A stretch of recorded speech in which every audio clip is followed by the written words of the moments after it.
शाजापुर जिला मुख्यालय पर मंडी में अव्यवस्थाओं से परेशान प्याज लहसुन के व्यापारी और किसानों के द्वारा मंडी के सामने शहरी हाईवे पर प्रदर्शन कर रोड को जाम किया गया। मौके पर कोतवाली पुलिस भी पहुंची, लेकिन नाराज किसानों ने सड़क पर ही जाम लगा दिया है और अपनी मांगों को लेकर नारेबाजी किसानों के द्वारा की जा रही है।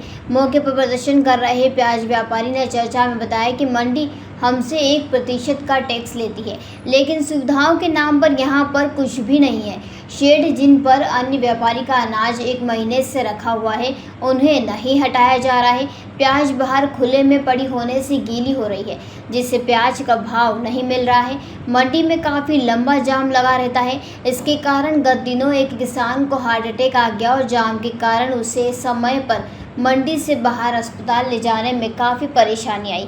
किसानों ने और व्यापारियों ने मंडी प्रबंधन पर व्यवस्थाएं किसान हित में व्यापारी हित में नहीं करने का आरोप लगाते हुए प्रदर्शन किया है। मौके पर पहुंचे तहसीलदार थाना प्रभारी ने समझाकर इसके बाद मंडी के गेट खुलवाए एवं जाम खुलवाया। मेरा नाम है अशफाक खान, कानपुर से प्याज का व्यापारी हूँ।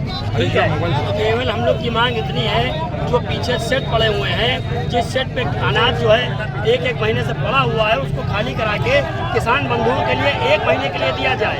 1 महीने जो प्याज भीग रहा है व्यापारी बंधुओं का, जिसका कोई लेना देना नहीं ना, भीगी प्याज का कोई भाव नहीं ना, प्याज जाता है उसका पैसा नहीं आता है। अभी एक कल किसान जाम में फंस के उसका हार्ट अटैक हो गया, उसकी कोई सुनवाई नहीं हो रही है। 1% मंडी समिति टैक्स ले रही है, किस बात का ले रही है? व्यापारियों को कोई सुविधा नहीं ना, किसानों की कोई सुविधा नहीं ना। आप पहले बताइए, हम लोग जाए तो जाए कहाँ जाए? कोई प्रशासनिक अधिकारी पहुंचा है? एसडीएम, तहसीलदार? कितनी देर हुई है यहाँ? हम लोग को सवेरे 8 बजे से ये मामला चल रहा है, कोई भी अधिकारी नहीं आया। मंडी सचिव साहब से बात की कि 1 महीने के लिए हम लोग को गल्ला सेट वाला दे दीजिए, उन्होंने वो भी नहीं दिया। जबकि आप खुद चेक कर लीजिए, 1-1 महीने से वहाँ पे जो है अनाज स्टॉक किया जा रहा है काला बाजारी के लिए, और किसान बंधु ऐसे ही मर रहा है, व्यापारी मर रहा है। 1% मंडी समिति हमसे किस बात की ली जा रही है? जब किसी चीज की सुविधा नहीं जा रही तो क्या किया? किसान का माल भीग रहा, व्यापारी का माल भीगने माल का कोई नहीं लेना। उपज मंडी में 4 गेट है, तो उसमें से 2 गेट खुले हुए थे। इस कारण कई वाहन जो किसानों के थे वो रोड तक आ गए थे। इस कारण थोड़ी सी जाम की स्थिति उत्पन्न हो गई थी। अभी तहसीलदार साहब और हमने जाके पहुंच के मंडी सचिव से चर्चा कर उसके 4 गेट खुलवा दिए हैं और सभी किसानों को अंदर कर दिया है। अब कोई व्यवस्था की दिक्कत नहीं है, सब खैर ठीक है। शाजापुर से दिलीप शास्त्री की रिपोर्ट। जयराम जी, किशन काका, राम राम भाई, राम राम। क्या दोनों भाई बैठ के क्या हिसाब लगा रहे हो? ऊटी लहसुन के भाव आ गए क्या? अरे नहीं रे दादा, ये अपना रमेश नया मकान बनाने के लिए लोन ले रहा है। हिसाब किया तो पता चला कि लोन का पैसा तो ईंट और रेती में ही पूरा हो जाएगा।